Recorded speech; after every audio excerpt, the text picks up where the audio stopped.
전능하신 하나님 아버지, 이 복된 주일 저희를 하나님의 성전으로 불러주시고 함께 예배드릴 수 있는 은혜를 허락하시며 감사드립니다. 아멘. 지난 한 주간도 주님의 사랑과 보호하신 가운데 살아가게 하고 우리의 삶을 인도하신 주님의 은혜를 찬송합니다. 아멘. 주님, 한 주간을 돌아보면서 세상의 삶 가운데 살면서 주님의 뜻대로 행하지 못하였음을 고백합니다. 주님, 기도와 찬송과 예배로 회개하오니 용서하여 주시옵소서. 정욕과 탐욕으로 사는 삶이 아닌 하나님의 영광을 위해 살아가는 모두에게 인도하여 주시옵소서. 이 나라의 주인 되시는 주님, 이 나라가 모든 면에서 혼돈 속에 살아가고 있습니다. 하나님 아버지, 이 혼돈의 시대에 간섭하여 주시어 하루속히 이 나라가 안정되고 모두가 하나님 안에서 화합하고 하나 되어 국정을 이끌어갈 수 있도록 능력과 지혜 주시옵소서. 아멘. 이 시간 말씀 전하시는 목사님께도 하늘의 지혜를 내려주셔서 주님의 귀한 말씀을 담대하게 선포하게 하시고 그 말씀대로 우리 삶이 변화되는 역사가 일어나게 하여 주시옵소서. 아멘. 목사님 가정에도 늘 평안함과 건강을 더하여 주시옵소서. 하나님께 간절히 기도하는 성기들이 있습니다. 육신의 질병과 물질들로 인해 고통받고 믿음의 권한으로 시험받는 성도들을 강한 손으로 잡아주셔서 이들의 기도와 공부가 하루속히 응답받고 회복되어지는 은총을 내려주옵소서. 아멘. 감사합니다. 이 모든 말씀 예수님 이름으로 기도드렸나이다. 아멘. 공주 주시는 하나님 말씀은 마태복음 7장 28절 29절입니다.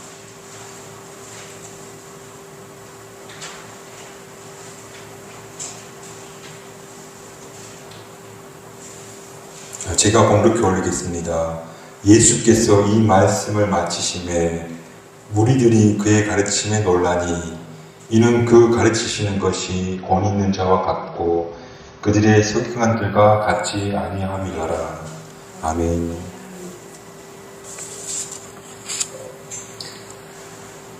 오늘 사상 설교 말씀 마지막 되겠습니다. 5, 6, 7장의 긴 설교가 끝이 나는 겁니다. 지난주 우리가 함께 봤듯이 상상 설교의 결론은 말씀을 듣고 그대로 행하려고 노력하는 사람, 그 뜻을 품고 걸어가는 사람이 되라고 당부하고 계십니다. 그리고 그런 사람이 빛을 향해 걸어가는 사람이고 또 자기 영혼의 집을 견고하게 반석 위에 세워나가는 그런 사람이 된다는 겁니다.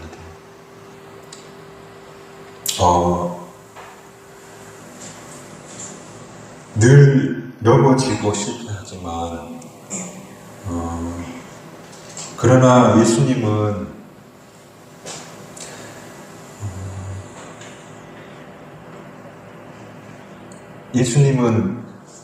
하나님을 바라보면서 그렇게 걸어가기를 예수님의 뒤를 따라가기를 바라신다는 겁니다. 오늘 우리가 함께 읽은 이 산상설교는 이제 마지막 구절은 이 산상설교를 들은 무리들의 반응을 보여주고 있습니다. 공연이었다면 공연의 막이 내리는 겁니다. 그 내려지는 공연의 막을 내려가는 걸 보고 사람들이 감격스러워하고 박수를 치는 겁니다. 그래서 오늘 우리가 읽은 본문 말씀 유진 피터슨 목사님의 메시지에서는 이렇게 번역하고 있는데요. 예수께서 말씀을 마치시자 무리에게서 박수가 터져 나왔다.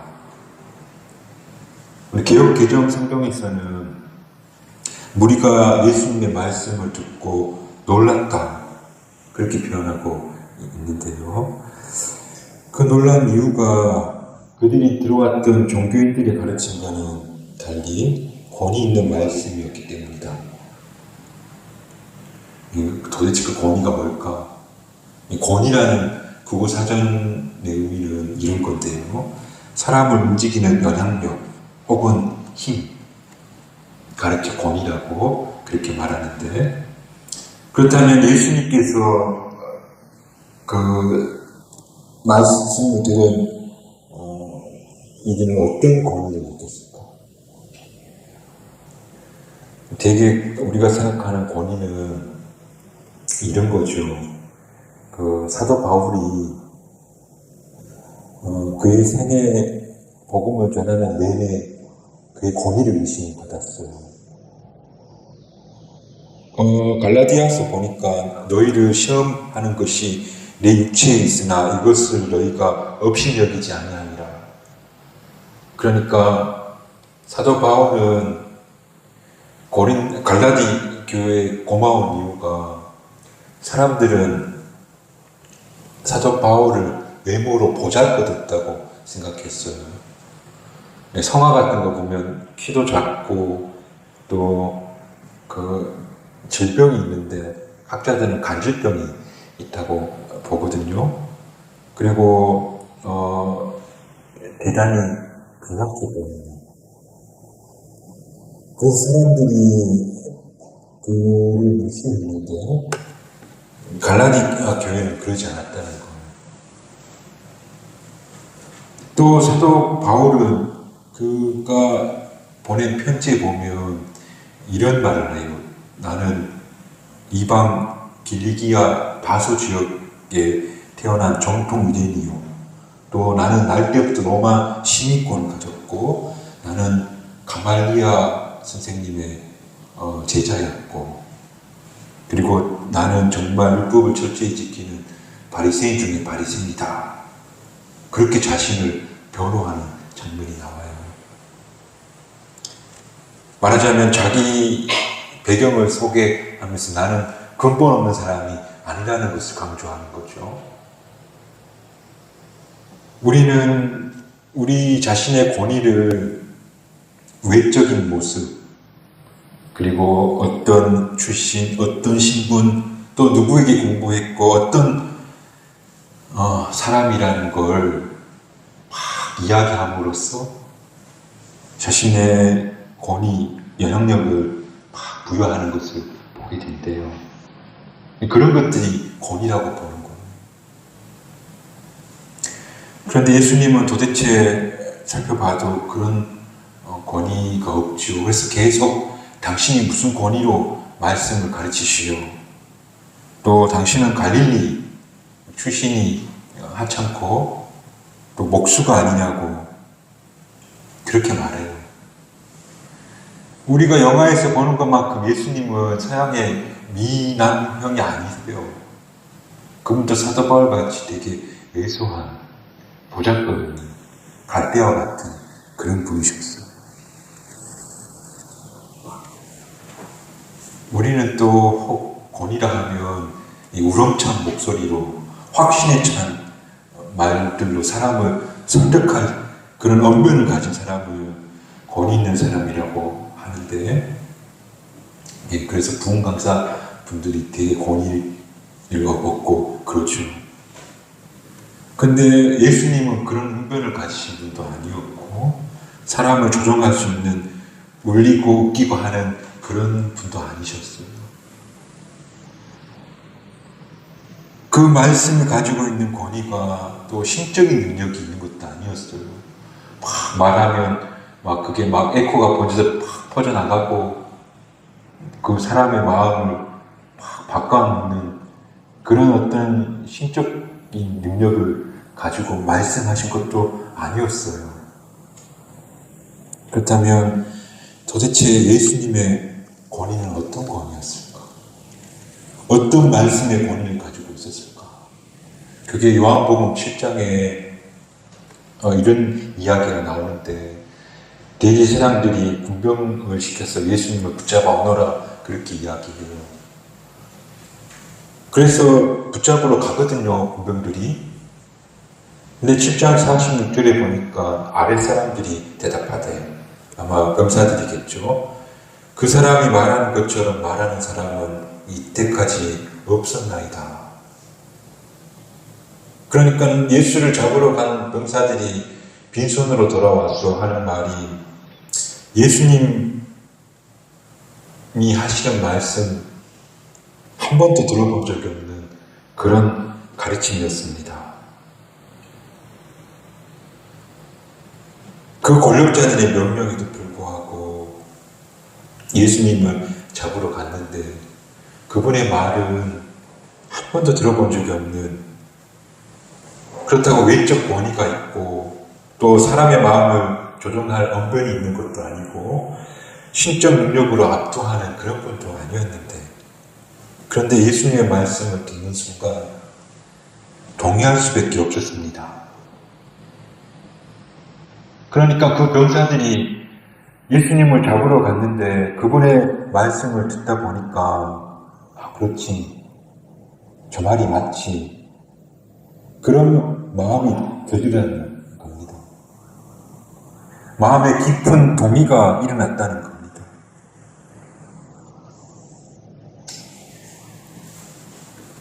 그렇다면 그 병사들이 마음에 올 수밖에 없었던 그 예수님의 말씀, 동의할 수밖에 없었던 그 예수님의 말씀의 권위, 그 도대체 어떤 말씀이었길래, 어떤 말씀이었길래 병사들의 마음에 깊은 감동을 이끌어냈을까?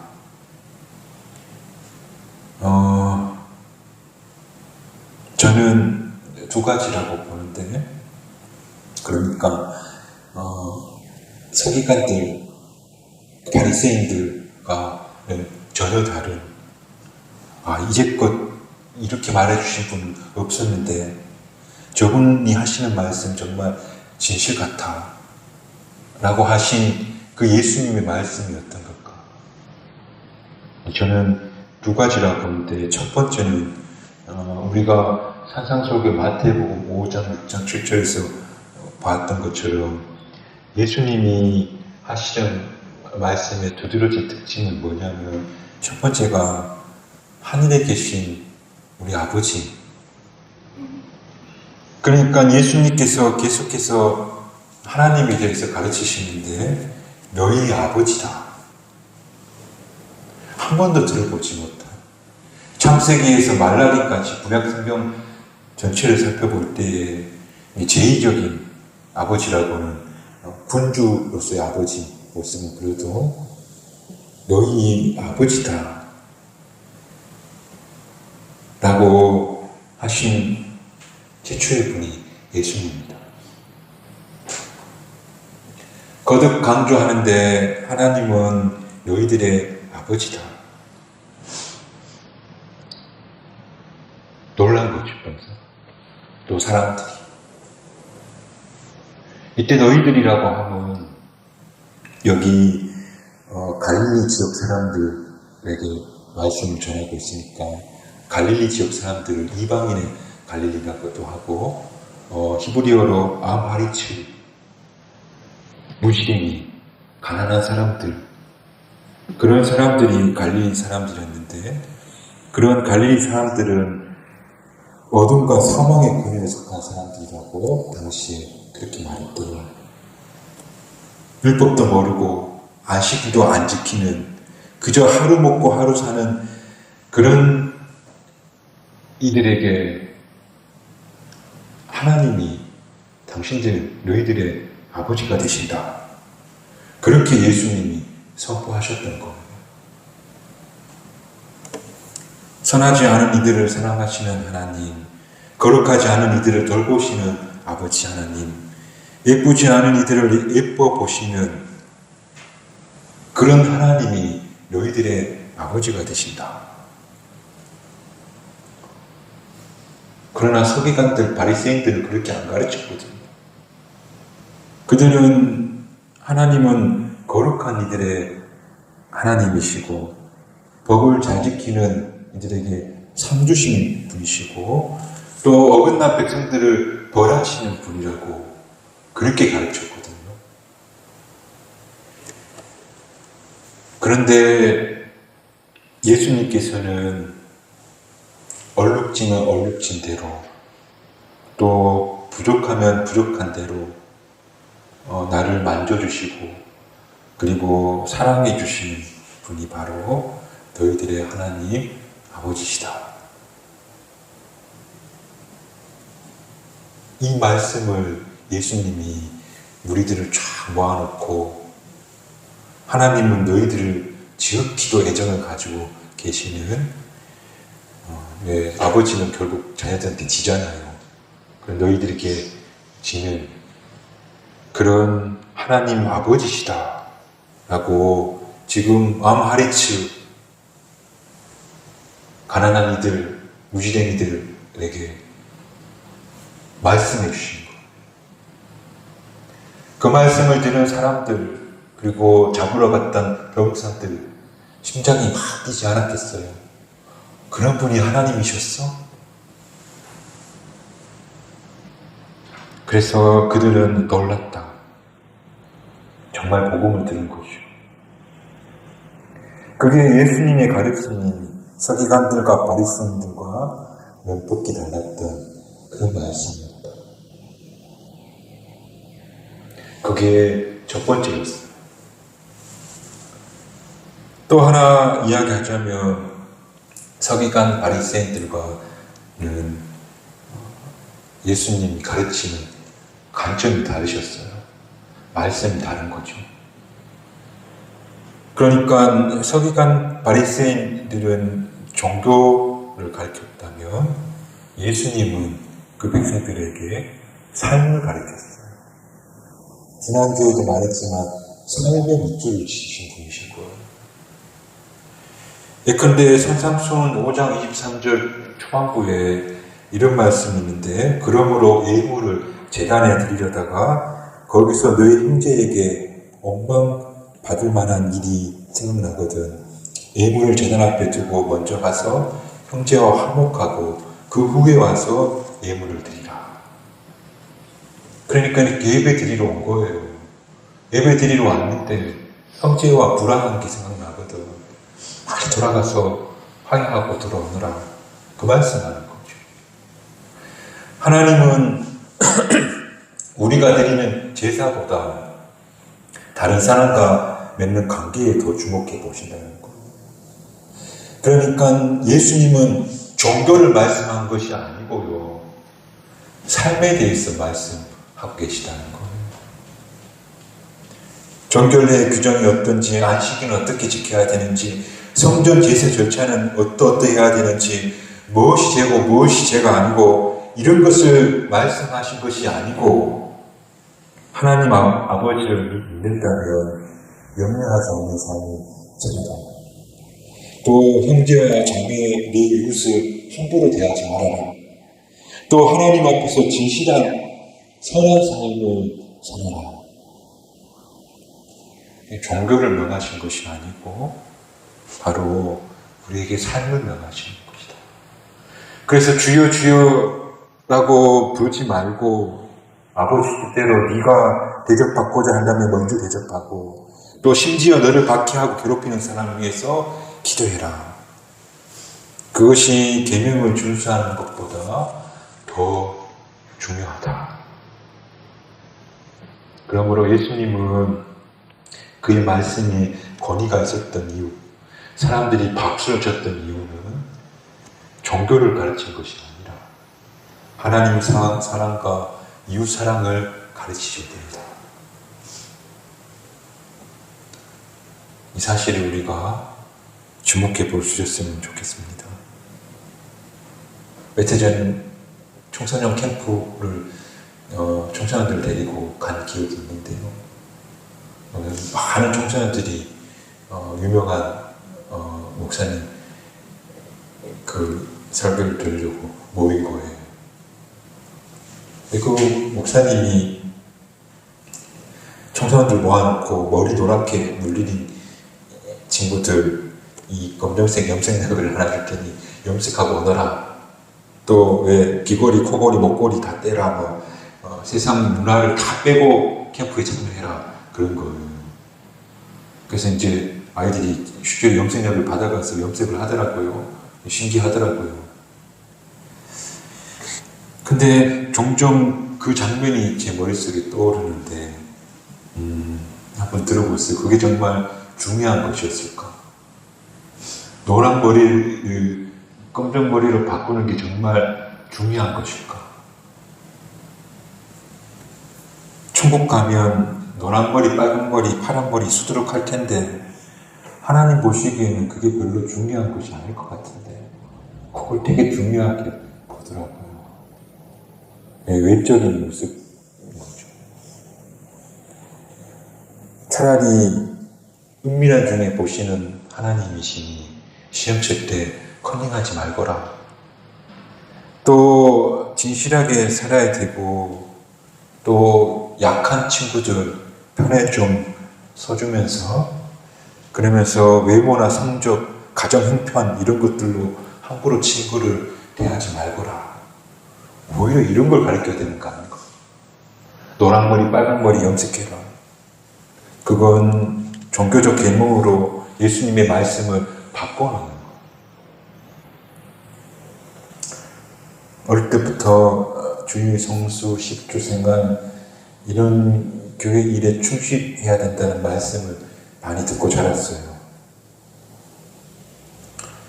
그래서 종교 지도자들은 백성들 얻기 위해 무거운 계명을 막 얹었어요.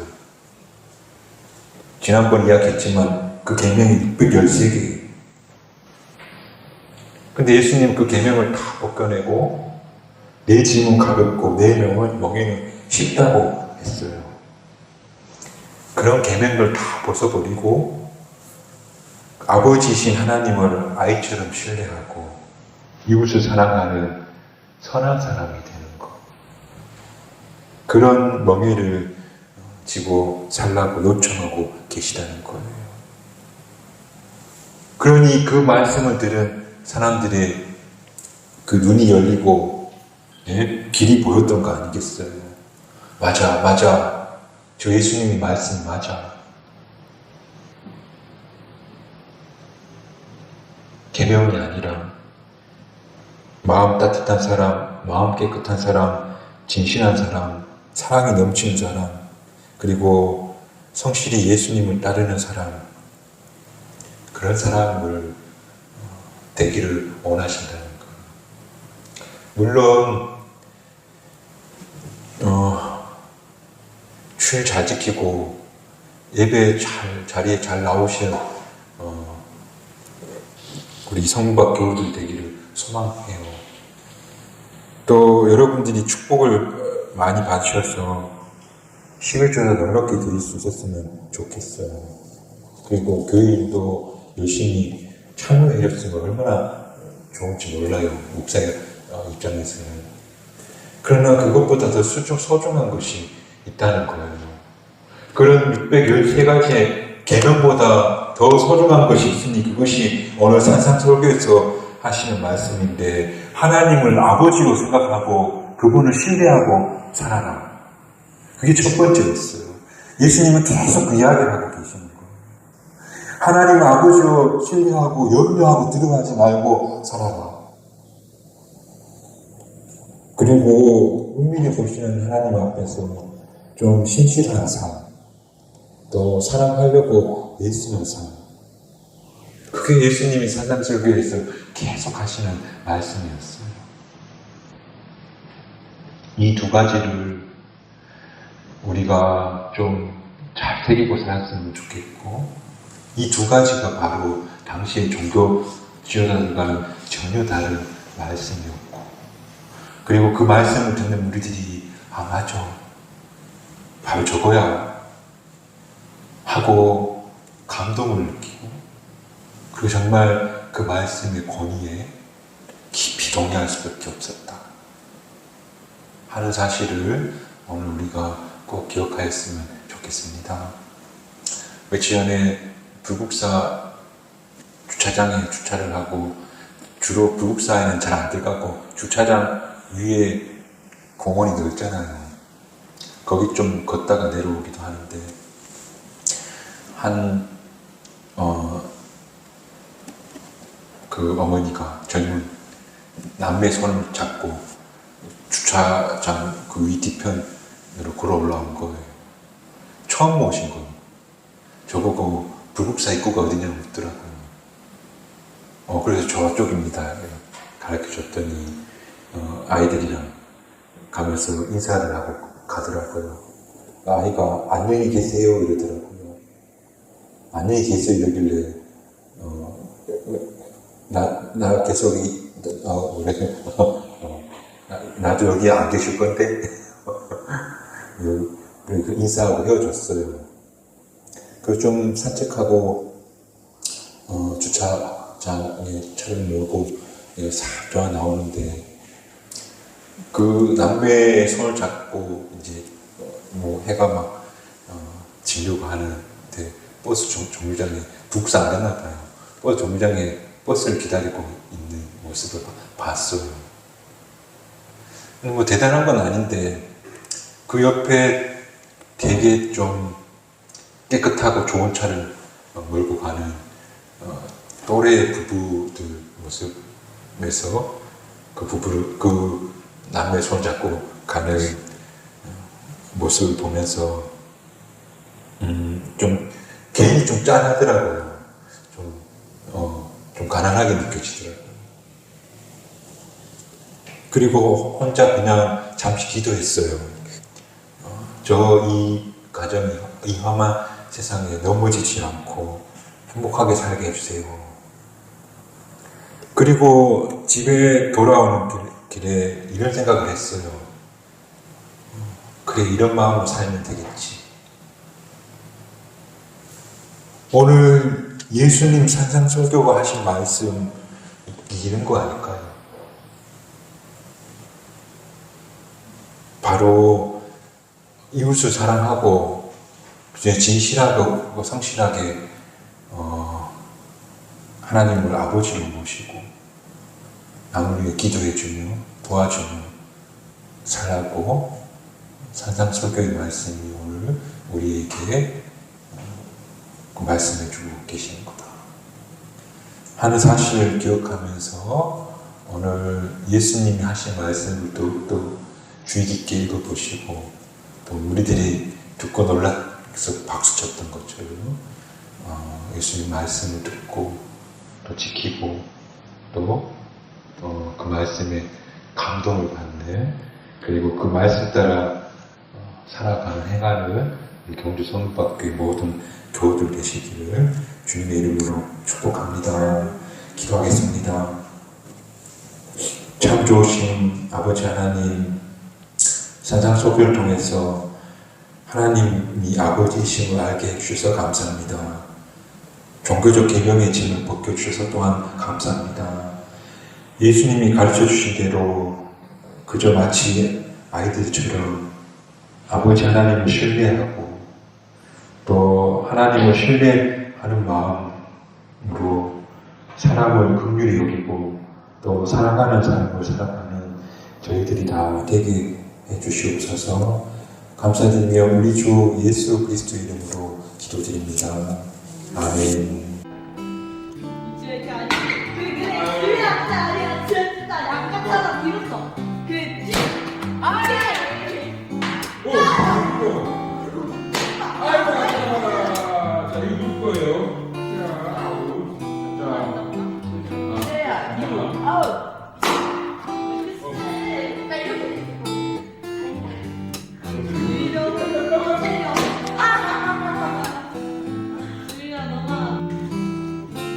맞춰야